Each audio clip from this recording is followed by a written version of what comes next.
Hello, good morning. എന്തുണ്ട് വിശേഷം? എല്ലാവർക്കും സുഖമല്ലേ? അപ്പോൾ നമുക്ക് ഇന്നത്തെ യൂണിവേഴ്സൽ ഗൈഡൻസ് എന്താണെന്ന് നോക്കാം. എന്താണ് ഇന്നത്തെ എനർജി, എന്തെല്ലാം കാര്യങ്ങൾ ശ്രദ്ധിക്കണം, എന്തെല്ലാം ബ്ലെസ്സിങ്സ് ഉണ്ട് എന്ന് നോക്കാം. പോസിറ്റീവ് ആയിട്ടിരിക്കണേ. നോക്കാം എന്താണ് ഇന്നത്തെ universal guidance.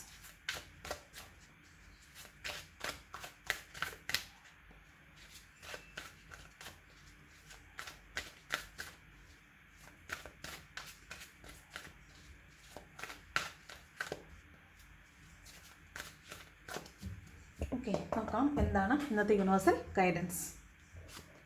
First card 5 of swords ആണ് കേട്ടോ. ഇത് മറ്റുള്ളവർ നിങ്ങളെ യൂസ് ചെയ്യുന്നതാണ്. അതായത് നിങ്ങളുടെ കഴിവ്, നിങ്ങളൊരു നല്ല കഴിവുള്ള വ്യക്തിയാണെന്ന് മനസ്സിലാവുമ്പോൾ നിങ്ങളുടെ ആ കഴിവിനെ ഉപയോഗിച്ച് നിങ്ങളെക്കൊണ്ട് മാക്സിമം പണിയെടുപ്പിക്കുക, അല്ലെങ്കിൽ നിങ്ങളെ ഉപയോഗിച്ച് അവരവരുടെ കാര്യം നടക്കുക. അതായത് നമ്മളെക്കൊണ്ട് പണിയെടുപ്പിക്കുക, അതിൻ്റെ മെറിറ്റ് മറ്റുള്ളവർ തട്ടിയെടുക്കുന്ന എനർജിയാണ് 5 ഓഫ് സ്വോർഡ്സ് എന്ന് പറയുന്നത്. ഇതൊരു തരം കോൺഫ്ലിക്റ്റിൻ്റെ എനർജിയാണ്. മാത്രമല്ല വിന്നിങ് അറ്റ് എനി കോസ്റ്റാണ്. അതായത് നമ്മളെ മുന്നിൽ നിർത്തിക്കൊണ്ട് യുദ്ധം നടത്തുക, അതിൻ്റെ ബെനിഫിറ്റ് മറ്റാളെടുക്കുക, അല്ലെങ്കിൽ എന്ത് വില കൊടുത്തും സ്വന്തമാക്കുക, അതിന് ഏതറ്റം വരെയും പോവുക എന്നൊക്കെ പറയത്തില്ലേ. ഇതൊരു അൺഫെയർ ബാറ്റിലാണ്. നമ്മളെ വേദനിപ്പിക്കുക, ഇൻസൾട്ട് ചെയ്യുക, എന്നിട്ട് മറ്റുള്ളവർ സന്തോഷിക്കുക. ഇപ്പോൾ കൂട്ടത്തിൽ കൂടുമ്പോൾ നമ്മളെ ഇൻസൾട്ട് ചെയ്യും, ചിലപ്പോൾ ഒരു തമാശയ്ക്ക് പറയുന്നതായിരിക്കും, പക്ഷേ നമുക്ക് ഹേർട്ട് ചെയ്യും, ഇൻസൾട്ട് ചെയ്യും. അത്തരത്തിലുള്ള ഒരു എനർജിയാണ്. അൺഫെയർ ബാറ്റിലാണ് കേട്ടോ. നല്ല രീതിയിലല്ലാതെ മോശം രീതിയിൽ ഒരു യുദ്ധം ജയിക്കുന്ന, അല്ലെങ്കിൽ ഒരു കോൺഫ്ലിക്റ്റ് ജയിക്കുന്ന ഒരു എനർജിയാണിത്. അതുപോലെ തന്നെ ഒരുതരം ബുള്ളിങ് ആണ്. ഒരുതരം നമ്മളെ ബുള്ളി ചെയ്യുക, നമ്മളെ ഇൻസൾട്ട് ചെയ്യുക, ഹേർട്ട് ചെയ്യുകയാണ്. അതുപോലെ മോഷ്ടിക്കുന്നതും കൂടിയാണ്. അതായത് നമ്മുടെ വസ്തുക്കൾ സ്വന്തമാക്കുക, നല്ല രീതിയിലല്ലാതെ മോശം രീതിയിൽ സ്വന്തമാക്കുന്ന ഒരു എനർജിയും കൂടിയാണിത്. അപ്പോൾ നമ്മൾ റിലേഷൻഷിപ്പുകൾ നോക്കുമ്പോൾ നമുക്ക് ഫേവറബിൾ അല്ല എങ്കിൽ, അല്ലെങ്കിൽ നമ്മളെ കൂടെ കൂട്ടിയിട്ട് മറ്റുള്ളവരെ കാണുമ്പോൾ നമ്മൾ ഇട്ടിട്ട് പോവുക, അല്ലെങ്കിൽ നമ്മളെ ഉപയോഗിച്ച് അവരുടെ കാര്യങ്ങൾ നടത്തുക, അല്ലെങ്കിൽ മറ്റുള്ളവരെ കാണുമ്പോൾ നമ്മളെ അവരുടെ മുമ്പിൽ വെച്ച് ഇൻസൾട്ട് ചെയ്യുക, അങ്ങനെയുള്ള റിലേഷൻഷിപ്പുകൾ ഉണ്ടെങ്കിൽ ആ റിലേഷൻഷിപ്പുകളിൽ നമ്മൾ നിൽക്കേണ്ട ആവശ്യമില്ല. അങ്ങനെയുള്ള ഒരു എനർജി ഉണ്ട്. അപ്പോൾ നമ്മളെ മറ്റുള്ളവർക്ക് കളിയാക്കാനും മോശപ്പെടുത്താനും നിന്ന് കൊടുക്കേണ്ട ആവശ്യം ഇല്ല. അപ്പോൾ ഇന്ന് അങ്ങനെ ഒരു കോൺഫ്ലിക്റ്റ് ഉണ്ടാവാനോ അല്ലെങ്കിൽ നമ്മളെ മറ്റുള്ളവർ ഉപയോഗിക്കാനോ ഒക്കെ ഉള്ളൊരു സാധ്യതയുണ്ട്. അപ്പോൾ അത്തരത്തിൽ നമ്മൾ മറ്റുള്ളവർക്ക് വേണ്ടിയിട്ട് നിന്ന് കൊടുക്കേണ്ട ആവശ്യമില്ല. നമ്മുടെ ഒരു ഇമോഷനെ മറ്റുള്ളവർക്ക് മേൽ നമ്മൾ അടിച്ച് അല്ലെങ്കിൽ അടിയറവ് വെക്കേണ്ട ആവശ്യമൊന്നും ഇല്ല എന്നുള്ളതാണ് 5 ഓഫ് സ്വോർഡ്സ് കേട്ടോ. അപ്പോൾ അത്തരത്തിലുള്ളൊരു എനർജി ഉണ്ട്. മറ്റുള്ളവർ ഉപയോഗിച്ച് ഇൻസൾട്ട് ചെയ്യാനോ നമ്മളെ മുതലാക്കാനോ, അതായത് നമ്മളെ ഉപയോഗിച്ച് അവരുടെ കാര്യം നടത്തിയെടുക്കുന്നതാണ് കേട്ടോ. നമ്മളെ കൊണ്ട് പണിയെടുപ്പിക്കുക, അതിൻ്റെ മെറിറ്റ് അവരെടുക്കുന്ന എനർജിയാണ്. അപ്പോൾ അത്തരത്തിലുള്ള എനർജി ഉണ്ട്. അത് സൂക്ഷിച്ച് കൈകാര്യം ചെയ്യണം. നമ്മളെ കൊണ്ട് ഓവർ വർക്ക് ചെയ്യിപ്പിക്കുന്ന എനർജിയാണ് കേട്ടോ. കിങ് ഓഫ് കപ്സ് വളരെയധികം സ്നേഹം എല്ലാവരോടും തോന്നുന്ന ഒരു എനർജിയാണിത്. അതുപോലെ നമ്മളിന്ന് ഇമോഷണലി വളരെയധികം ബാലൻസ്ഡ് ആയിരിക്കും, എല്ലാവരോടും വളരെ സ്നേഹമായിരിക്കും. പക്ഷേ നമ്മുടെ സാഹചര്യം അത്ര അനുകൂലം അല്ലാത്തതുകൊണ്ട് നമുക്ക് ആ സ്നേഹം പ്രകടിപ്പിക്കാനൊന്നും പറ്റത്തില്ല. നമുക്ക് നല്ല സ്നേഹമാണെങ്കിൽ ആ സ്നേഹം ഭയങ്കരമായിട്ട് കാണിക്കുന്നുണ്ടാവത്തില്ല. അതുപോലെ ഒരു സ്നേഹത്തിൻ്റെ ഒരു ബാലൻസിൽ നിർത്താൻ മാത്രമേ പറ്റുള്ളൂ. സ്നേഹം ഉണ്ടെങ്കിലും അത് അമിതമായി പ്രകടിപ്പിക്കാനൊന്നും പറ്റാത്തൊരു എനർജിയാണ്. അതുപോലെ എല്ലാവരോടും വളരെ കമ്പാഷനേറ്റ് ആയിട്ടിരിക്കുക, വളരെ അനുതാപത്തോടെ അനുകമ്പയോടെയൊക്കെ ഇരിക്കാനൊക്കെ നമുക്ക് പറ്റും. അതുപോലെ ഒരാളുടെ ഫേവറിസം നമുക്ക് ആവശ്യമില്ല. അതുകൊണ്ട് നമ്മൾ നയപരമായിട്ട് നിൽക്കുക എന്നുള്ളതാണ്. നമ്മൾ ആരെയും ഫേവർ ചെയ്യേണ്ട. നമ്മൾ വളരെ നയപരമായിട്ട് നമ്മളെ മാത്രം നോക്കി നിൽക്കുക. നമ്മുടെ കപ്പ് ഓഫ് ലവ് ആരുടെയും നേരെ നീട്ടിട്ട് അവർക്കൊരു ഫേവറിസം ചെയ്യേണ്ട കാര്യം ഇല്ല. ഓക്കെ. അതുപോലെ നമ്മൾ എവിടെയാണോ നിൽക്കുന്നത്, നമ്മുടെ കൂടെ ആരൊക്കെയുണ്ടോ അവർക്ക് സപ്പോർട്ട് ചെയ്യുക. മൊത്തം എല്ലാവരെയും സപ്പോർട്ട് ചെയ്ത് എല്ലാവർക്കും ഒരു ബാലൻസിൽ നിന്ന് അവരെ സപ്പോർട്ട് ചെയ്തുകൊണ്ട് നമ്മൾ മുന്നിൽ നിന്നുകൊണ്ട് കാര്യങ്ങൾ ചെയ്യുക എന്നുള്ളതാണ് കിങ് ഓഫ് കപ്സ്. അപ്പോൾ ഇന്ന് നമുക്ക് നമ്മുടെ മേലെ ഉത്തരവാദിത്തങ്ങൾ വരാൻ സാധ്യതയുണ്ട്. നമ്മളെ ചില കാര്യങ്ങൾ വിശ്വസിച്ച് ഏൽപ്പിക്കാൻ സാധ്യതയുണ്ട്. അപ്പോൾ നമ്മൾ എന്ത് ചെയ്യണം? അത് കൃത്യമായിട്ട് ചെയ്യുക. അത് നമ്മൾ കൃത്യമായിട്ട് ചെയ്യുമ്പോൾ നമുക്കതിൻ്റെ മെറിറ്റ് കിട്ടണം. നമ്മളെ ഉപയോഗിച്ച് മറ്റുള്ളവർ മെറിറ്റ് ഉണ്ടാക്കാൻ വേണ്ടി നിന്ന് കൊടുക്കാൻ പാടില്ല. ഇവിടെ നമ്മുടെ കൂടെ മറ്റുള്ളവർ നിൽക്കുന്നുണ്ടെങ്കിൽ അവരെ നമ്മൾ മാക്സിമം സപ്പോർട്ട് ചെയ്യുക. അതുപോലെ മറ്റുള്ളവരോട് വളരെയധികം അനുതാപത്തോടു കൂടി പെരുമാറുക. അല്ലാതെ മറ്റുള്ളവരെ അവരെ ഇട്ട് കൊടുത്തിട്ട് നമ്മൾ നല്ലവനാകാനൊന്നും നോക്കാൻ പാടില്ല എന്നാണ് കേട്ടോ. അപ്പോൾ ഇത് വളരെ സ്നേഹമൊക്കെ എല്ലാവരോടും തോന്നാൻ സാധ്യതയുള്ളൊരു ദിവസമാണെന്നാണ് കാണുന്നത്. ഓക്കെ. നെക്സ്റ്റ് കാർഡ് എംപ്രസ് ആണ്. അപ്പോൾ വളരെ ഭംഗിയായിരിക്കും ഇന്ന്, നിങ്ങളെ കാണാൻ വളരെ അഴകായിരിക്കും. വളരെ അട്രാക്റ്റീവ് ആയിരിക്കും. അതുപോലെ അബണ്ടൻസ് ആണ് കേട്ടോ, ഒരു വളരെ അബണ്ടൻ്റ് ആയിട്ടുള്ള ഒരു ഫീമെയിൽ എനർജിയാണ്. അപ്പോൾ ധാരാളം പണം നിങ്ങളിലേക്ക് വരും. നിങ്ങൾ എന്താണോ അബണ്ടൻസ് എന്ന് വിചാരിക്കുന്നത് അതാണ് നിങ്ങളിലേക്ക് വരുന്നത്. നിങ്ങളിപ്പോൾ നിങ്ങളെ ആരെങ്കിലും അടിപൊളിയായിട്ടുണ്ടല്ലോ, നിങ്ങൾ ഇട്ടിരിക്കുന്ന ഡ്രസ്സ് വളരെ ഭംഗിയായിട്ടുണ്ടല്ലോ എന്നൊക്കെ ആൾക്കാർ പറയുന്നതാണ് നിങ്ങൾക്ക് ഏറെ സന്തോഷം തരുന്നതെങ്കിൽ ഇന്ന് അത് കിട്ടും. ഇനി അതെല്ലാം നിങ്ങൾ ഫിനാൻഷ്യലി വളരെ സെറ്റിൽഡ് ആയിരിക്കണം. ഇന്നത്തെ ദിവസം ഞാൻ ആഗ്രഹിക്കുന്ന എല്ലാം ഇപ്പം ഇത് ഒരു ഫെമിനൈൻ എനർജിയാണെന്ന് മനസ്സിലായി. അപ്പോൾ ആ ഫെമിനൈൻ എനർജിയെ സാറ്റിസ്ഫൈ ചെയ്യുന്ന രീതിയിലുള്ള എന്തെങ്കിലും കാര്യങ്ങൾ നിങ്ങൾക്ക് നിങ്ങളെ സാറ്റിസ്ഫൈ ചെയ്യാൻ വേണ്ടി വാങ്ങിക്കണം. സെൽഫ് ലവ് ചെയ്യാൻ വേണ്ടിയിട്ട് നിങ്ങൾക്ക് വേണ്ടിയിട്ട് എന്തെങ്കിലുമൊക്കെ വാങ്ങിക്കണം. അപ്പോൾ അതിന് വേണ്ടിയിട്ട് ആവശ്യത്തിനുള്ള പണം വേണം, വില നോക്കാത്ത സാധനം വാങ്ങിക്കണം. അപ്പോൾ അതിനുള്ള ഫിനാൻഷ്യൽ സ്റ്റെബിലിറ്റി വേണം എന്നാണ് നിങ്ങൾ ആഗ്രഹിക്കുന്നതെങ്കിൽ അങ്ങനെ. അപ്പോൾ ഫിനാൻഷ്യലി നിങ്ങൾ വെൽ സെറ്റിൽഡ് ആയിരിക്കും. എല്ലാം മറ്റുള്ള ആളുകളുടെ കണ്ടിൽ നിങ്ങൾ വളരെയധികം സുന്ദരികളും സുന്ദരന്മാരും ആയിരിക്കും. നിങ്ങളെ കാണുമ്പോൾ നിങ്ങളുടെ വസ്ത്രധാരണ ശൈലിയായിരിക്കാം, നിങ്ങളുടെ ലുക്കായിരിക്കും എല്ലാം മറ്റുള്ളവർ ഇന്ന് കാണാൻ നല്ല ഭംഗിയുണ്ടല്ലോ എന്ന് നമ്മളോട് പറയാനൊക്കെ സാധ്യതയുണ്ട്. വളരെ അട്രാക്റ്റീവ് ആയിരിക്കും കേട്ടോ, അതാണ് ഒന്നാമത്തെ കാര്യം. ദെൻ അബണ്ടൻസ് ഞാൻ ഓൾറെഡി പറഞ്ഞു. അതുപോലെ മദർഹുഡിൻ്റെ എനർജിയാണിത്. അപ്പോൾ നമ്മളെ പരിപാലിക്കുന്നതിനോടൊപ്പം നമ്മൾ നമ്മുടെ മക്കൾക്ക് വേണ്ടിയിട്ടും പ്രത്യേകമായിട്ട് എന്തെങ്കിലുമൊക്കെ ചെയ്യുന്നുണ്ടായിരിക്കും. മക്കളുടെ സാധാരണ അമ്മമാർ എല്ലാവരും അവരവരുടെ മക്കളുടെ എല്ലാ നീഡ്സും സാറ്റിസ്ഫൈ ചെയ്യുന്നുണ്ടായിരിക്കും. പക്ഷേ ഇന്ന് നിങ്ങൾ എക്സ്ട്രാ എഫേർട്ട് എടുത്തിട്ട് നിങ്ങളുടെ മദർഹുഡിനെ സാറ്റിസ്ഫൈ ചെയ്യുന്ന എന്തെങ്കിലും ഒരു കാര്യം ചെയ്യുന്നുണ്ടായിരിക്കും. മക്കളോട് വല്ലാത്ത സ്നേഹം തോന്നുക, അവർക്ക് വേണ്ടി പ്രത്യേകിച്ച് എന്തെങ്കിലുമൊക്കെ കരുതുന്ന ഒരു എനർജിയാണ്, മദർഹുഡിൻ്റെ എനർജിയാണിത്. അതുപോലെ ഫെമിനൈൻ എനർജിയുടെ പീക്കാണ്. മാത്രമല്ല ഫെർട്ടിലിറ്റിയുടെ എനർജിയാണ്, ക്രിയേറ്റിവിറ്റിയുടെ എനർജിയാണ്. ഫെർട്ടിലിറ്റി മീൻസ് സെക്ഷുവാലിറ്റി ഉണ്ട്, അതിൻ്റെ കൂടെ ഫെർട്ടിലിറ്റി, പ്രഗ്നൻസി ഒക്കെ ട്രൈ ചെയ്യുന്നതിനെ സംബന്ധിച്ച് നിങ്ങളെ വളരെ പോസിറ്റീവ് ആയിട്ടുള്ളൊരു ദിവസമാണ്. എയ്തർ നിങ്ങൾ പ്രഗ്നൻ്റ് ആയിരിക്കാം or you are giving birth to a child ആയിരിക്കാം, ഒരു ബേബി ഉണ്ടാവുന്നതായിരിക്കാം. പിന്നെ ഫെർട്ടിലിറ്റി ഓൾറെഡി പറഞ്ഞു. ക്രിയേറ്റിവിറ്റിയുടെ ദിവസമാണ്. അപ്പം നിങ്ങളിൽ എന്താണോ ക്രിയേറ്റീവ് ഉള്ളത് ആ എനർജിയുടെ ഏറ്റവും നല്ലതായിട്ട് നിങ്ങൾക്ക് എക്സിബിറ്റ് ചെയ്യാനായിട്ട് പറ്റും. ഇപ്പം കഴിവില്ലാത്തവരായിട്ട് ആരുമില്ല, എന്തെങ്കിലുമൊക്കെ കഴിവുള്ളവരായിരിക്കും നിങ്ങളെല്ലാവരും. അപ്പോൾ നിങ്ങളുടെ കഴിവ് എന്താണോ അത് നിങ്ങൾക്ക് ഇന്ന് മറ്റുള്ളവർക്ക് മുമ്പിൽ പ്രകടിപ്പിക്കാൻ സാധിക്കും എന്നുള്ളതാണ് കേട്ടോ. മാത്രമല്ല നിങ്ങളൊരു ഗുഡ് പേരൻറ്റിങ്, കുട്ടികൾക്ക് നല്ലത് പറഞ്ഞു കൊടുക്കുന്നതായിരിക്കാം, അല്ലെങ്കിൽ അവർ ചെയ്യുന്നതിനെ കറക്റ്റ് ചെയ്യുന്നതായിരിക്കാം. അപ്പോൾ അത്തരത്തിൽ നിങ്ങൾ അവർക്കൊരു മോഡൽ ആകുന്ന ഒരു എനർജിയും കൂടിയാണ് ഇതിനകത്തുള്ളത്. ദെൻ നിങ്ങൾക്ക് വ്യത്യാസങ്ങൾ വന്നുകൊണ്ടിരിക്കുന്നത്, നിങ്ങളൊരു ട്രാൻസ്ഫോർമേഷൻ ഫേസിലാണ്, നിങ്ങൾ നിങ്ങളുടെ പീക്ക് ടൈമിലേക്ക് വന്നുകൊണ്ടിരിക്കുന്നു എന്നൊക്കെ നിങ്ങൾക്ക് മനസ്സിലാവുന്നുണ്ടാവും. അതുപോലെ നിങ്ങളിന്ന് ആക്ഷൻ ഓറിയൻറ്റഡ് ആയിരിക്കും. നിങ്ങളിന്ന് വെറുതെ ഇരിക്കുകയല്ല ചെയ്യുന്നത്, നിങ്ങൾ നിങ്ങളുടെ എനർജി, ക്രിയേറ്റിവിറ്റി ഒക്കെ ഉപയോഗിച്ചിട്ട് നിങ്ങൾ നിങ്ങളുടെ ഏറ്റവും ആക്ഷൻ ഓറിയൻറ്റഡ് ആയിട്ട് നിൽക്കുന്ന ഒരു ദിവസമായിരിക്കും ഇന്നത്തെ ദിവസം. അതാണ് എംപ്രസ് എനർജി പറയുന്നത്. ദെൻ വീൽ ഓഫ് ഫോർച്യൂൺ നമ്മുടെ ഇതൊരു കാർമിക് ലൂപ്പാണ്. വീൽ ഓഫ് ഫോർച്യൂൺ എന്ന് പറയുന്നത് ഭാഗ്യചക്രം എന്ന് പറയുമ്പോഴും ഇതൊരു കാർമിക് ലൂപ്പാണ്. അതായത് പാസ്റ്റ് ലൈഫിൽ നിന്നും മുൻ ജന്മങ്ങളിൽ നിന്നും നമ്മൾ ഡ്രാഗ് ചെയ്തുകൊണ്ട് വന്നിട്ടുള്ള കുറേയധികം കാർമിക് സിറ്റുവേഷൻസ് നമുക്ക് ഈ ജന്മം തീർക്കാനുണ്ട്. അതുകൊണ്ടാണ് നമ്മൾ നല്ലത് മാത്രം ചെയ്താലും നമുക്ക് ചില സമയങ്ങളിലൊക്കെ ചീത്ത അനുഭവങ്ങൾ ഉണ്ടാകുന്നത്, നമ്മൾ വല്ലാതെ വേദന അനുഭവിക്കേണ്ടി വരുന്നതൊക്കെ മുൻ ജന്മങ്ങളിലെ കടമായിരിക്കും ഒരു പക്ഷേ ഇപ്പോൾ വീട്ടിൽ പോകുന്നത്. അപ്പോൾ അത്തരത്തിലുള്ളൊരു കാർമിക് സിറ്റുവേഷൻ ഇന്ന് എൻഡ് ആവുന്നതായിട്ട് കാണുന്നുണ്ട്. അതുപോലെ തന്നെ ഇത് ഭാഗ്യമുള്ളൊരു ദിവസം എന്നാണ് പറയുന്നത്. അപ്പോൾ ഇന്ന് നമുക്ക് ഭാഗ്യം വരുന്ന ദിവസമാണ്. ധനപരമായിട്ടായാലും പ്രശസ്തിയായിട്ടായാലും സമാധാനമായിട്ടായാലും സന്തോഷമായിട്ടായാലും ഇന്ന് ഭാഗ്യം നമ്മുടെ ഭാഗത്ത് നിൽക്കുന്ന പോലെയാണ് കാണുന്നത്. അപ്പോൾ ഇന്ന ദിവസം നമ്മൾ എന്ത് ആഗ്രഹിച്ച് ചെയ്താലും അതിനൊരു ഫലപ്രാപ്തി ഉണ്ടാവാൻ സാധ്യതയുണ്ട്. ചിട്ടി അടിക്കാനോ അതുപോലെ ലോട്ടറി അടിക്കാനൊക്കെ സാധ്യതയുള്ള ദിവസമാണ് വീൽ ഓഫ് ഫോർച്യൂൺ എന്ന് പറയുന്നത് കേട്ടോ. അത് ഭാഗ്യചക്രം നമുക്ക് അനുകൂലമായി കറങ്ങുന്നു എന്നാണ് വീൽ ഓഫ് ഫോർച്യൂൺ പറയുന്നത്. ഇതൊരു കാർമിക് സിറ്റുവേഷൻ്റെ എന്തെന്നും ഗുഡ് ലക്ക് ആണെന്നും ഒക്കെയാണ് പറയുന്നത്.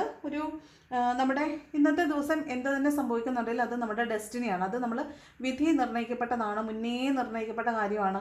നമ്മുടെ ലൈഫിലെ ഒരു ടേണിംഗ് പോയിന്റിലേക്കാണ് നമ്മൾ പോകുന്നത്. നമ്മുടെ ലൈഫിലൊരു ചേഞ്ച് വരുന്നുണ്ട്. അതുപോലെ നമുക്കിത് മാറ്റാൻ പറ്റാത്ത ചില കാര്യങ്ങൾ നമ്മുടെ ലൈഫിൽ നിന്ന് കടന്നു പോകുന്നുണ്ടായിരിക്കും. അതുപോലെ അപ്സ് ആൻഡ് ഡൗൺസ് ഉണ്ടാവും. നമ്മളതിനെ മനസ്സിലാക്കും, ഞാനന്ന് പണ്ടൊരു തെറ്റ് ചെയ്തതിൻ്റെ ഫലമാണ്, അല്ലെങ്കിൽ ഞാൻ നല്ല കാര്യം ചെയ്തതിൻ്റെ പ്രയോജനമാണ് ഞാനിന്ന് അനുഭവിക്കുന്നതെന്ന് നമുക്ക് വിസിബിൾ ആവുന്നൊരു ദിവസമാണ് ഇത്. പിന്നെ എന്താണെന്ന് വെച്ചാൽ ഇത് നമുക്ക് പ്രെഡിക്റ്റ് ചെയ്യാൻ പറ്റത്തില്ല. ഇന്ന് സംഭവിക്കുമെന്ന് നമുക്ക് പ്രെഡിക്റ്റ് ചെയ്യാനായിട്ട് പറ്റത്തില്ല. എന്താണോ നല്ലതാണ് ചെയ്തെങ്കിൽ നല്ലത്, ചീത്തയാണ് ചെയ്തെങ്കിൽ ചീത്ത നമുക്ക് വരും എന്നുള്ളതാണ്. അപ്പോൾ നല്ലത് ചെയ്താൽ നല്ല വരും, ചീത്ത ചെയ്താൽ ചീത്ത വരും എന്നുള്ളതാണ് കേട്ടോ. ദെൻ ക്വീൻ ഓഫ് സോർട്സ് എന്ന് പറയുന്നത് ഇതൊരു അൺബയസ്ഡ് ജഡ്ജ്മെൻ്റ് ആണ്. ഇത് നമ്മൾ വളരെ ഇൻഡിപെൻഡൻ്റ് ആയിട്ടും കോൺഫിഡൻ്റ് ആയിട്ടും നീതി നിർവഹണം നടത്തുന്ന ഒരു ഫീമെയിൽ എനർജിയാണ്. ഇത് ഫെമിനൈൻ എനർജിയാണ്. അപ്പോൾ നമുക്ക് നമ്മൾ മറ്റുള്ളവരെ ചോദ്യം ചെയ്യുന്നതായിരിക്കാം, മറ്റുള്ളവർ നമ്മളെ ചോദ്യം ചെയ്യുന്നതായിരിക്കാം, നമ്മളെ ജഡ്ജ് ചെയ്യുന്നതായിരിക്കാം, നമ്മൾ മറ്റുള്ളവരെ ജഡ്ജ് ചെയ്യുന്നതായിരിക്കാം, അല്ലെങ്കിൽ നമുക്ക് ക്ലാരിറ്റിക്ക് വേണ്ടിയിട്ട് നമ്മളോട് നിങ്ങൾ എന്തിനാണ് അത് ചെയ്തതെന്ന് നമ്മൾ അവരോട് ചോദിക്കുന്നതായിരിക്കാം കേട്ടോ. അത്തരത്തിലുള്ളൊരു എനർജിയാണ്. അതുപോലെ നമ്മൾ കൃത്യമായ ബൗണ്ടറികൾ വെക്കണം എന്നുള്ളതാണ്. നമുക്ക് മറ്റുള്ളവരോട് വളരെ ക്ലോസ് ആയിട്ടുള്ള റിലേഷൻഷിപ്പുകൾ വെച്ചാലുള്ള പ്രശ്നം എന്താണെന്ന് വെച്ചാൽ നമുക്ക് ഒരിക്കലും അവരോട് ഒന്ന് തർക്കിക്കേണ്ടി വന്നാൽ അല്ലെങ്കിൽ ആർഗ്യുമെൻറ്റ് ചെയ്യേണ്ടി വന്നാൽ നമുക്ക് അത് ചെയ്യാൻ പറ്റത്തില്ല. അപ്പോൾ നമ്മൾ എന്ത് ചെയ്യണമെന്ന് വെച്ചാൽ ക്ലിയർ ആയിട്ടുള്ള ബൗണ്ടറീസ് സെറ്റ് ചെയ്യണം. അല്ലെന്നുണ്ടെങ്കിൽ നമുക്കൊരു ക്ലാരിറ്റിക്ക് വേണ്ടിയിട്ട് നമ്മൾ അവരോട് ആർഗ്യുമെൻ്റ് ഒന്നും ചെയ്യാനായിട്ട് പറ്റത്തില്ല. പിന്നെ എന്നത് ഇവിടെ കമ്മ്യൂണിക്കേഷൻ, ക്ലാരിറ്റിയോട് കൂടിയുള്ള കമ്മ്യൂണിക്കേഷൻ വേണം എന്നുള്ളതാണ്. അപ്പോൾ ക്ലാരിറ്റി ഇല്ല എങ്കിൽ പെട്ടെന്ന് മുരണ്ടാണ് ഈ ഇത് നമ്മൾ പറയത്തില്ലേ, പെട്ടെന്ന് മുരണ്ടെന്ന് പറയുന്ന അതേ അർത്ഥം തന്നെയാണ്. അതായത് എടുത്തടിച്ച് വർത്താനം പറയും. അപ്പം നമ്മളെ മറ്റുള്ളവർ ജഡ്ജ് ചെയ്യുന്നതായിരിക്കാം, ഒരു കോൺഫ്ലിക്റ്റ് ഒക്കെ ഉണ്ടാകുന്നതാവാൻ സാധ്യതയുണ്ട് കേട്ടോ. അത് വേറൊന്നും കൊണ്ടല്ല, നമ്മൾ മനസ്സിലൊന്നും വെക്കാതെ നമ്മൾ ക്ലിയർ മൈൻഡഡ് ആയിരിക്കും. നമ്മുടെ ഉദ്ദേശം എന്ന് പറഞ്ഞാൽ സത്യം മനസ്സിലാക്കുക എന്നുള്ളതാണ്. അതിന് വേണ്ടിയിട്ട് നമ്മൾ ചോദിക്കുക, അതിന് മറുപടി കിട്ടുക എന്നുള്ളതാണ്. പക്ഷേ അവിടെ കോൺഫ്ലിക്റ്റുകൾ ഉണ്ടാവാൻ സാധ്യതയുണ്ട്. ദെൻ 10 ഓഫ് പെൻറ്റക്കിൾസ്, ഇതൊരു ഫാമിലി കാർഡാണ്. ഇത് ബിസിനസ്സുകാരെ സംബന്ധിച്ചായാലും മറ്റുള്ളവരെ സംബന്ധിച്ചായാലും പല സോഴ്സിൽ നിന്ന് നമുക്ക് പണം വരുന്ന എനർജിയാണ് 10 ഓഫ് പെൻറ്റക്കിൾസ് എന്ന് പറയുന്നത്. പിന്നെ ഇത് പല സോഴ്സിൽ നിന്ന് പണം വരുന്നതിനെക്കുറിച്ചും പറയുന്നുണ്ട്, ഫാമിലിക്ക് വേണ്ടിയിട്ട് നമ്മൾ പണം സ്പെൻഡ് ചെയ്യുന്നതിനെക്കുറിച്ചും പറയുന്നുണ്ട്. നമുക്ക് പണം ധാരാളം വരികയും അതുപോലെ തന്നെ റീപേയ്മെൻറ്റുകളും ഒക്കെ ആയിട്ട് നമ്മൾ പണം സ്പെൻഡ് ചെയ്യുകയും ചെയ്യുന്ന ഒരു എനർജിയാണ് 10 ഓഫ് പെൻറ്റക്കിൾസ് പറയുന്നത്. ഇത് ഫാമിലി, വീട്, ഹസ്ബൻഡ് ആൻഡ് വൈഫ്, അവിടെയുള്ള മുതിർന്ന ആളുകൾ, കുട്ടികൾ, പെറ്റ്സ്, ഇതിൻ്റെ എല്ലാം കൂടിയുള്ള ഒരു കൺജോയിൻ്റ് ആയിട്ടുള്ള ഒരു എനർജിയാണ് 10 ഓഫ് പെൻറ്റക്കിൾസ്. അപ്പോൾ കുട്ടികളെ ഇന്ന് കൂടുതൽ ശ്രദ്ധിക്കുക, മുതിർന്നവരെ ശ്രദ്ധിക്കുക, നിങ്ങളെ തന്നെ ശ്രദ്ധിക്കുക, പെറ്റ്സിനെ ശ്രദ്ധിക്കുക, അതൊക്കെയുണ്ട് ഇതിൻ്റെ കൂടെ വരുന്നത്. പിന്നെ ഇന്ന് വളരെ വെൽത്തി ആയിരിക്കും, നല്ല ഫിനാൻഷ്യലി നല്ല സ്റ്റെബിലിറ്റിയിലേക്ക് വരും, നല്ല ധാരാളമായിട്ട് പണമായിട്ട് വന്നു ചേരും. പല സോഴ്സിൽ നിന്നാണ്, ഒരിടത്തും നല്ല പല സോഴ്സിൽ നിന്നായിട്ട് പണം വന്ന് ചേരും എന്നുള്ളതാണ്. അതുപോലെ നമുക്കിന്ന് ഫിനാൻഷ്യലി വളരെ സെക്യൂർ ആയിട്ട് തോന്നും. ഇന്നത്തെ ദിവസം നമ്മൾ ഭയങ്കര ഹാപ്പി ആയിരിക്കും. നമുക്ക് നമ്മുടെ എല്ലാ നീഡ്സും സാറ്റിസ്ഫൈ ചെയ്യാൻ പറ്റുന്ന അത്രയും പണം നമ്മുടെ ഉള്ളിലേക്ക് വരാനുള്ള സാധ്യതയുണ്ട്. അതുപോലെ നമുക്ക് മറ്റുള്ളവർക്ക് വേണ്ടിയിട്ട് എന്തെങ്കിലുമൊക്കെ ചെയ്യാൻ പറ്റുക, അല്ലെങ്കിൽ മറ്റു കാര്യങ്ങൾക്ക് വേണ്ടിയിട്ട് കോൺട്രിബ്യൂഷൻ ചെയ്യാൻ പറ്റുക, നമ്മുടെ ലോങ് ടേമിലേക്കുള്ള സക്സസ് വന്ന് ചേരുക എന്നൊക്കെയാണ്. അതായത് നമ്മൾ മുൻപേ ഇൻവെസ്റ്റ് ചെയ്ത് വെച്ചിട്ടുള്ള പല കാര്യങ്ങളുടെ ബെനിഫിറ്റ് നമുക്ക് ഇന്നേ ദിവസം കിട്ടാനൊക്കെ സാധ്യതയുണ്ട്. പല സോഴ്സിൽ നിന്ന് പണം വരാൻ സാധ്യതയുണ്ടെന്നാണ്. അതുപോലെ തന്നെ റീപേയ്മെൻറ്റുകളും കാണും. നെക്സ്റ്റ് ഡെവിളാണ്. ഡെവിൾ എന്ന് പറയുന്നത് എപ്പോഴും നമ്മൾ പറയുന്ന പോലെ ഇത് നമ്മുടെ തന്നെ ഒരു ഷാഡോ സെൽഫാണ്. നമ്മൾ ഒരിക്കലും മനസ്സിലാക്കത്തില്ല, നമ്മൾ വിചാരിക്കും നമ്മൾ വളരെ നല്ലതാണെന്നാണ്. പക്ഷേ നമ്മുടെ ഉള്ളിൽ നമുക്കും ഉണ്ട് ഒരു ഷാഡോ സെൽഫ് എന്ന് പറയുന്നത്. നമ്മുടെ ഉള്ളിൽ എല്ലാ മനുഷ്യരുടെ ഉള്ളിലും ഒരു പൈശാചികതയുണ്ട്. അപ്പോൾ ചിലപ്പോൾ നമുക്കത് തോന്നുന്നുണ്ടായിരിക്കും, ഒരു വല്ലാത്ത ഒബ്സഷൻ, ചില ആളുകളോട് കടുത്ത വിരോധം, ചിലരോട് കടുത്ത സ്നേഹം, അത് വല്ലാത്ത അഡിക്ഷനാണ്, വല്ലാത്ത അഡിക്ഷൻ തോന്നുന്ന പോലുള്ള ഒരു എനർജിയാണ്. അതുപോലെ വല്ലാത്ത അറ്റാച്ച്മെൻറ്റ് തോന്നുന്നുണ്ടാവും. പറഞ്ഞ പോലെ ഓൾറെഡി അഡിക്ഷൻ പറഞ്ഞു, അറ്റാച്ച്മെൻറ്റ്, ഭയങ്കരമായ അറ്റാച്ച്മെൻറ്റ് തോന്നുക. അതുപോലെ തന്നെ നമുക്ക് ചില മനുഷ്യരെ കാണുന്നത് ചതുർത്ഥിയാണെന്നൊക്കെ പറയത്തില്ലേ, അതുപോലെയാണ് ചില മനുഷ്യരോട് ഭയങ്കരമായ വെറുപ്പും ദേഷ്യവും തോന്നും. നമുക്ക് മനസ്സിലാവില്ല എന്തുകൊണ്ടാണ് നമുക്ക് ആ വ്യക്തിയോട് ഇത്ര ദേഷ്യം തോന്നുന്നത്. പക്ഷേ ഒരു അകാരണമായ ഒരു ഭയം കൊണ്ട് നമ്മൾ ചില മനുഷ്യരെ അകറ്റി നിർത്തുന്നൊരു എനർജി ഉണ്ട്. അതുപോലെ സെക്ഷുവാലിറ്റിയോടായിരിക്കാം, പിന്നെ ആൽക്കഹോളിസത്തിനോടായിരിക്കാം, അതുപോലെ എല്ലാവിധ ടെംപ്റ്റേഷൻസിനോടുമുള്ള വല്ലാത്ത അഡിക്ഷൻ ഉണ്ടാവാൻ സാധ്യതയുണ്ട് കേട്ടോ. അതുപോലെ ഇന്നൊരു ഡിസ്ട്രക്റ്റീവ് ബിഹേവിയറാണ്. എല്ലാം തച്ചുടയ്ക്കണം എന്ന് മാത്രമേ തോന്നത്തുള്ളൂ, തകർത്തെറിയണം, എല്ലാം അവസാനിച്ച് പോട്ടെ എന്നൊക്കെ തോന്നുന്നൊരു എനർജിയാണ് കേട്ടോ. അതായത് ഒരു പൈശാചികത നമ്മുടെ ഉള്ളിലുണ്ട്, ഒരു എല്ലാ മനുഷ്യൻ്റെ ഉള്ളിൽ ഒരു ബീസ്റ്റ് ഉണ്ടെന്ന് പറയുന്ന ആ ഒരു എനർജി നമുക്കിന്ന് ഫീൽ ചെയ്യും. മറ്റുള്ളവരോട് നമുക്ക് കടുത്ത ദേഷ്യം വെറുപ്പൊക്കെ തോന്നാനൊക്കെ സാധ്യതയുണ്ട്. കൂടുതൽ ഇത് ഒബ്സഷനാണ്, സെക്ഷൽ ഒബ്സഷൻ ആയിരിക്കാം, അഡിക്ഷനാണ് കേട്ടോ. ആൽക്കഹോളിനോടായിരിക്കാം, ഡ്രഗ്സിനോടായിരിക്കാം, എന്തിനോടെങ്കിലുമൊക്കെ തോന്നുന്ന വല്ലാത്ത ഒബ്സഷനാണ്. അതുപോലെ ഈ കുറച്ചധികം ദിവസമായിട്ട് ഈ ഡെവിൾ കാർഡ് കാണുന്നുണ്ട്. അപ്പം ഞാൻ ഫ്രീക്വൻ്റ്ലി ഇപ്പോൾ പറയുന്നുണ്ട് എങ്കിൽ പോലും ആരുടെയൊക്കെയോ ഹെൽത്ത് ഓക്കെ അല്ലാത്തതുകൊണ്ടാണ് ഈ ഡെവിൾ കാർഡ് വരുന്നത്. നിങ്ങൾ എവിടെയെങ്കിലും തലയിലും കയ്യിലും കാലിലും എവിടെയെങ്കിലുമൊക്കെ നിങ്ങൾക്ക് എന്തെങ്കിലും സ്വെല്ലിങ്സ് ഫീൽ ചെയ്യുന്നുണ്ട്, മുഴയോ അങ്ങനെ എന്തെങ്കിലും ഫീൽ ചെയ്യുന്നുണ്ടെങ്കിൽ നിർബന്ധമായിട്ട് നിങ്ങൾ ഹോസ്പിറ്റലിൽ പോകണം. ഡെവിൾ കാർഡ് നല്ല കാർഡല്ല, ഹെൽത്ത് വൈസ് നല്ല കാർഡല്ല. അപ്പോൾ നിങ്ങളിതിൽ വിശ്വസിക്കുന്നുണ്ടെങ്കിൽ നിങ്ങൾ തീർച്ചയായിട്ടും ഹോസ്പിറ്റലിൽ പോകാൻ മറക്കരുത്. ഡെവിൾ കാർഡ് നല്ലൊരു കാർഡല്ല, ഹെൽത്ത് വൈസ് നോക്കുമ്പോൾ നല്ലൊരു കാർഡല്ല. അത്യാവശ്യമായിട്ട് നിങ്ങൾക്ക് ആർക്കെങ്കിലും അങ്ങനെ ഒരു സ്വെല്ലിങ്ങോ വല്ലതും ഉണ്ടെങ്കിൽ നിങ്ങൾ ഹോസ്പിറ്റലിൽ കൊണ്ട് കാണിക്കണം. ഓക്കെ,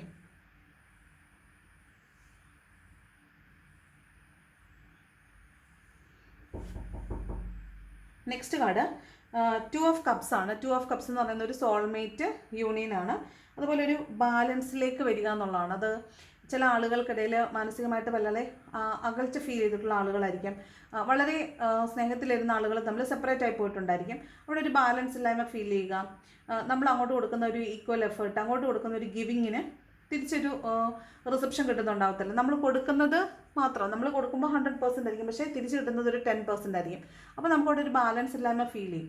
അത് മാറിയിട്ട് ഇന്നേ ദിവസം അത് നമുക്ക് 100% അങ്ങോട്ട് കൊടുക്കുന്ന അത്രയും സ്നേഹവും പരിഗണനയൊക്കെ നമുക്ക് തിരിച്ച് കിട്ടുന്ന ഒരു എനർജിയാണ് ടു ഓഫ് കപ്സ് എന്ന് പറയുന്നത്. ഒരു യൂണിഫൈഡ് ലവ് ആണ്. രണ്ടുപേർക്ക് അങ്ങോട്ടും ഇങ്ങോട്ടും സ്നേഹം തോന്നുന്നൊരു എനർജിയാണ്. അതുപോലെ പാർട്ട്ണർഷിപ്പിലൊക്കെ എന്തെങ്കിലും ചെയ്യുന്ന ആളുകളുണ്ടെങ്കിൽ നിങ്ങളെ സംബന്ധിച്ച് വളരെ നല്ലൊരു ദിവസമാണ്. നിങ്ങൾ എന്ത് എഫേർട്ട് ഇടുന്നോ അതിന് കൃത്യമായ റിവാർഡ് നിങ്ങൾക്ക് കിട്ടും എന്നുള്ളതാണ്. അതുപോലെ റിലേഷൻഷിപ്പിലുള്ള ആളുകൾക്ക് രണ്ടുപേർക്കും പരസ്പരം അങ്ങോട്ടും ഇങ്ങോട്ടും ഒരുപോലെ അട്രാക്ഷനൊക്കെ തോന്നുന്ന ദിവസമായിരിക്കും. അതുപോലെ ഇതൊരു പ്രപ്പോസലിൻ്റെയും മാരേജിൻ്റെയൊക്കെ കാർഡാണ്. അപ്പോൾ നിങ്ങൾ അങ്ങനെയൊക്കെ മാരേജോ പ്രപ്പോസലൊക്കെ നോക്കുന്നവരാണെങ്കിൽ നിങ്ങളെ സംബന്ധിച്ച് വളരെ നല്ലൊരു ദിവസമായിരിക്കും. ഇതൊരു സോൾമേറ്റിൻ്റെ കാർഡ് കൂടിയാണ്. അപ്പോൾ സോൾമേറ്റ്സ് ആയിട്ടുള്ള ആളുകൾ തമ്മിലുള്ള ഒരു റിയൂണിയനൊക്കെ ഉണ്ടാവാൻ സാധ്യതയുണ്ട് കേട്ടോ. വളരെ പോസിറ്റീവായിട്ടുള്ള ഒരു കണക്ഷൻ ബിൽഡ് ചെയ്യുന്നൊരു ദിവസമാണ്. ചിലപ്പോൾ നിങ്ങൾ ആദ്യമായിട്ട് കാണുന്ന ആളായിരിക്കും. ആദ്യമായിട്ട് കാണുന്ന ആളുകൾ നിങ്ങളിപ്പം ഒന്ന് പുതിയൊരാളെ കാണുവാണെങ്കിൽ, പക്ഷേ നിങ്ങൾക്ക് അവരോട് എന്തോ മുൻജന്മമായിട്ട് അല്ലെങ്കിൽ മുൻപേ നിങ്ങൾക്കറിയാം, ഞാൻ എവിടെയോ കണ്ടിട്ടുണ്ടല്ലോ എന്നൊക്കെ ഒരു ഫീലിംഗ് തോന്നുന്നുണ്ടെങ്കിൽ ആ വ്യക്തി ചിലപ്പോൾ നിങ്ങളുടെ സോൾമേറ്റ് ആയിരിക്കാൻ സാധ്യതയുണ്ട്. അപ്പം അത്തരത്തിലുള്ളൊരു പുതിയ ആൾ ചിലപ്പോൾ നിങ്ങളുടെ ലൈഫിലേക്ക് എൻ്റർ ആവാൻ സാധ്യതയുണ്ട്. നിങ്ങളുടെ പാസ്റ്റിൽ നിന്ന് അല്ലെങ്കിൽ നിങ്ങളുടെ മുൻജന്മങ്ങളിൽ നിങ്ങളുടെ കൂടെ ഉണ്ടായിരുന്ന ഒരു സോൾമേറ്റ് ആയിരിക്കാൻ സാധ്യതയുണ്ട്. അപ്പം നിങ്ങൾക്ക് മ്യൂച്വൽ അട്രാക്ഷൻ തോന്നുകയും നിങ്ങൾക്ക് രണ്ടുപേർക്കും പരസ്പരം അങ്ങോട്ടും ഇങ്ങോട്ടും എവിടെയോ കണ്ടിട്ടുണ്ടല്ലോ, എവിടെയോ അറിയാമല്ലോ എന്നൊരു തോന്നൽ ഉണ്ടാവും. ഒരു അട്രാക്ഷൻ തോന്നാൻ സാധ്യത ഉണ്ടെന്നുള്ളതാണ് കേട്ടോ. ദെൻ 5 ഓഫ് കപ്സ് ഒരു നഷ്ടബോധത്തിലിരിക്കുന്ന എനർജിയാണ്. ആർക്കോ ഒരു വിഷമഘട്ടം വരുന്ന പോലെ തോന്നുന്നുണ്ട്. അതായത് നഷ്ടപ്പെട്ടതിനെ ഓർത്ത് ദുഃഖിച്ചിരിക്കുന്ന ഒരു എനർജിയാണ്. അതുപോലെ ഒരു ഫെയിലിയറാണ്. നമ്മൾ ഒരു കാര്യം ചെയ്യണമെന്ന് ഉദ്ദേശിച്ചിട്ട് അത് ചെയ്യാൻ പറ്റാത്ത എനർജി ആയിരിക്കാം. നമ്മൾ വിചാരിച്ചതുപോലെ അത് സക്സസ്ഫുൾ ആവാത്ത എനർജി ആയിരിക്കാം. അല്ലെങ്കിൽ നമുക്ക് കടുത്ത നിരാശ തോന്നുമായിരിക്കാം. ചിലപ്പോൾ നമുക്ക് ഇന്നൊരു ജോലി കിട്ടുമെന്ന് നമ്മൾ പ്രതീക്ഷിക്കുന്നു, അത് കിട്ടാതിരിക്കുക. അല്ലെങ്കിൽ നമ്മൾ ഇന്ന് ഒരാളെ കാണാമെന്ന് വിചാരിക്കുന്നു, അത് കാണാൻ പറ്റാതിരിക്കുക. നമുക്ക് ഇന്ന് സാലറി കിട്ടും അല്ലെങ്കിൽ ഇന്ന ക്യാഷ് കിട്ടുമെന്ന് വിചാരിക്കും, കിട്ടാതിരിക്കുക. അപ്പം അങ്ങനെ വരുമ്പോൾ നമ്മൾ കുറച്ച് മാനസികമായിട്ട് ബുദ്ധിമുട്ടിലാവും. അപ്പോൾ അത്തരത്തിലുള്ള ഒരു എനർജിയാണ് 5 ഓഫ് കപ്സ് എന്ന് പറയുന്നത്. ഇത് നമ്മൾ വെറുതെ നിരാശപ്പെട്ടിരിക്കേണ്ട കാര്യമില്ല. കാരണം ഇതിൻ്റെ സൊല്യൂഷൻ അവിടെ തന്നെയുണ്ട്. നമുക്ക് എന്താണോ നഷ്ടപ്പെട്ടത് അതിനേക്കാൾ മികച്ചത് നമുക്ക് ചുറ്റുമുണ്ട്. അപ്പോൾ നമ്മൾ എന്ത് ചെയ്യണമെന്ന് വെച്ചാൽ നമ്മൾ ആ മികച്ച അവസരങ്ങൾ ചുറ്റുമുണ്ട്. നഷ്ടപ്പെട്ട അവസരം നോക്കി വിഷമിക്കുകയൊന്നും ചെയ്യേണ്ട ആവശ്യമില്ല. മികച്ച അവസരങ്ങൾ ചുറ്റുമുണ്ട്. കണ്ണു തുറന്ന് നോക്കുക, ആ അവസരങ്ങളെ സ്വീകരിക്കാൻ മുന്നോട്ട് പോകുക എന്നുള്ളതാണ് നമ്മൾ ചെയ്യേണ്ടത്. അപ്പോൾ നമ്മൾ എടുക്കുന്ന എഫേർട്ടിനനുസരിച്ച് നമുക്ക് ഇന്ന് നല്ലൊരു ദിവസമായിരിക്കും.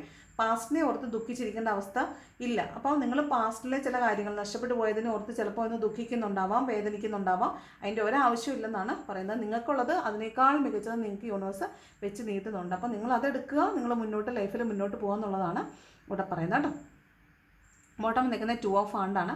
ഇത് പുതിയ പുതിയ ഓപ്പർച്യൂണിറ്റീസ് നിങ്ങളിലേക്ക് വരുന്നുണ്ട്. അപ്പോൾ നിങ്ങൾ റൈറ്റ് ചോയ്സ് എടുക്കുക എന്നുള്ളതാണ്. 1, 2, 3, 4 ഒക്കെ ചോയ്സുകൾ നിങ്ങൾക്ക് വരും. അതിൽ ഏറ്റവും മികച്ച ചോയ്സ് എടുക്കുക.